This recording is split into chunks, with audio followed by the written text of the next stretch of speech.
তোরে দেখে আজকে আমার খুব ভালো লাগতে আছে বুঝছস। আজকে প্রায় একটা সপ্তাহ আমি এই হসপিটালের বেডে শুয়ে রইছি। আমারে দেখতে আমার পরিবারের একটা লোকও আসে না। আরো তারা কি বলে জানোস, আমি নাকি খারাপ। আমি সারা জীবনে এই কোটি কোটি টাকা কাদের জন্য কামাই করছি, আমি নাকি তাদেরকে কোনো কিচ্ছু দেই নাই। বন্ধু, আমি এই হসপিটালে আসার পরে একটা জিনিসই শিক্ষা পেলাম বুঝছস, আসলে তুই ঠিক কাজ করছস। আমি এই পর্যন্ত যা কিছু করছি সবকিছু আমি ভুল কাজ করছি বুঝছস। তুই জীবনে টাকা কামাই করছস, ঘুরছস, ফিরছস, খাইছস, এনজয় করছস। তুই সব আত্মীয় স্বজনদের টাকা পয়সা দিছস, খাওয়াইছস, ফেন্দাইছস, সবাই তোরে ভালো বলতে আসছে। আর দেখ, আমার সম্পদ কিন্তু পরিবারের জন্য, সবার জন্যই করছি।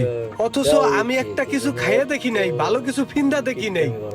সবাই আমারে খারাপ বলে। দেখ আজকে আমার সেই সম্পদ নিয়ে তারা ভাগাভাগি নিয়ে চিন্তা করতে আসছে, অথচ আমি আজকে এই হসপিটালের বেডে শুয়ে রইছি।